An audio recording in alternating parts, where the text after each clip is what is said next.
In this video of the mini series on improving your flow, we're going to be first of all looking at counting bars and how that can help you with your flow. Right, now with counting bars, I'm going to miss out a lot of things because I've already discussed them in previous videos, and I'm going to touch on a lot of things that I've said before, not to repeat myself, but to jam it into your brain to remind you of all the basics and stuff like that, so that you get it and you know what you're doing. And speaking about the basics, let's start with something that we should already know, and that's that one bar, that piece of that line in your piece of paper, right? That's equivalent to 4 beats. So one bar equals 4 beats. So that's a beat. So 4 of them, 1, 2, 3, 4. That's one bar, right? And that's the first thing we need to know. Now, if your flow is disorganized and it's all over the place, counting bars is going to help you a lot with organizing it, with structuring it better. And there's two ways it can help you do that. The first one I've already discussed in a previous video, and that's writing your bars with this in mind already, that 4 beats equals 1 bar. So you manipulate the syllables in your bar, in your sentence, to fit into these 4 beats, right? So that it's a perfect bar and it fits in perfectly. The second way is to do a 4 count in your head while you're spitting your bars. And this way is a lot more advanced, takes loads of practice, and can be a bit discombobulating for a lot of people. And you don't want that. You don't want to get confused because you're doing 2 things at once when you're spitting your bars. So there's actually another way we can actually implement this technique, counting your bars while spitting your bars, without having to actually do 2 things at once, without actually to have to count your bar, do the 4 count in your head while you're spitting, right? And I'm going to show you how you can do that. So before we do that, what you need to know is that most grime beats, right, on the 3rd beat you hear a snare and a kick, right? The snare or the kick, whatever you want to call it, lands on the 3rd beat or between the 3rd and the 4th beat on most grime beats. And what your aim is to land your rhyme on the 4th beat, right? So let me show this to you, right, by playing an instrumental and doing a 4 count. And yeah, when you're doing your 4 count, always start on the 1. So when the instrumental drops, make sure you start on the 1 so that you're actually counting the beats properly. So let me show you this.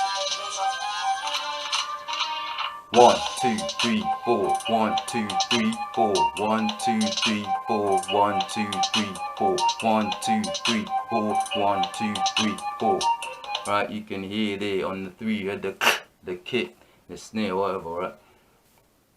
You heard that, and there, right after that is where you want to land your rhyme, because right after that is the 4th beat, right? If you can land your rhyme right after that, then your bars will be a lot more organized. Your bar will fit into these 4 beats a lot easier, and your flow will sound a lot more organized and a lot better, right? So remember that the snare and the kick on most grime beats lands in that 3rd beat or between the 3rd and the 4th, and right after that kick you want to land your rhyme right there and keep it going. And every time you hear that kick, you know a bar's done, right, or almost done. And you can just keep that in your mind as you're spitting your bars all the way down to 16. Alright, let me demonstrate real quick how it should sound when you land the rhyme right on the 4th beat, right after the snare. Right, it should sound something like this.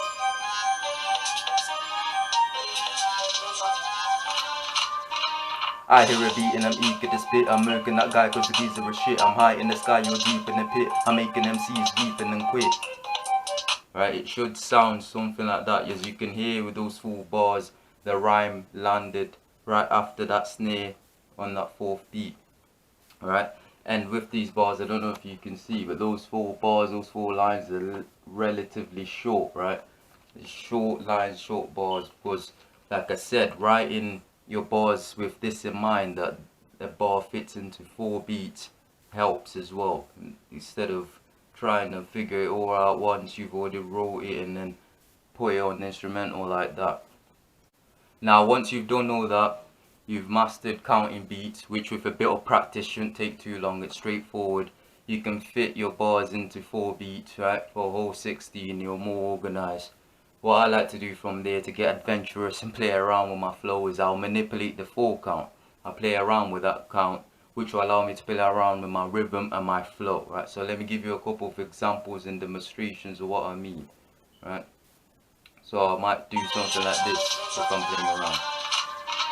1, 2, 3, 4. 1, 2, 3, 4.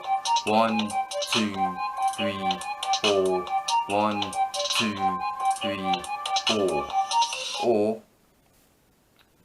I'll do something else. I'll do like an 8 count to manipulate my flow and my rhythm. So that would sound something like this.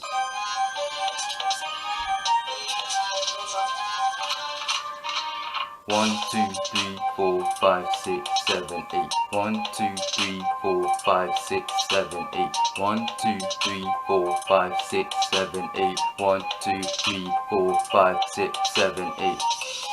And counting my bars like that, manipulating the way I'm counting the bars, will manipulate the way I flow, the way I lay my vocals down, right? It'll sound way different because it's a different tempo that I'm counting the bars with, if you notice. So let me try and demonstrate what I mean and how different your flow could sound if you manipulate a count like that. So once you manipulate your full count like that to a slower tempo, it will allow you to lay your vocals down in the beat, something like this.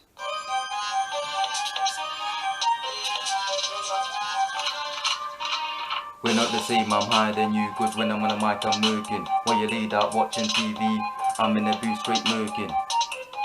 You can hear that, you can hear the difference. And as you can see here, the bars are a lot longer than the earlier bars that I use. So that gives you more space if you like writing longer bars. And the rhyme, there it lands on the 7 or the 8 if you're doing an 8 count.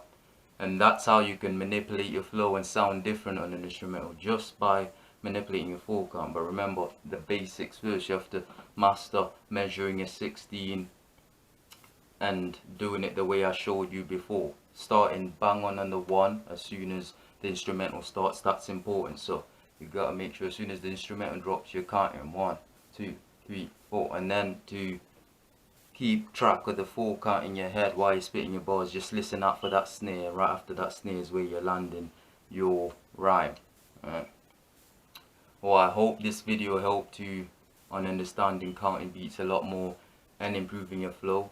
Tune in soon because I'll be releasing the next video in this series, and that's on rhyming and a couple of other stuff and how they manipulate your flow.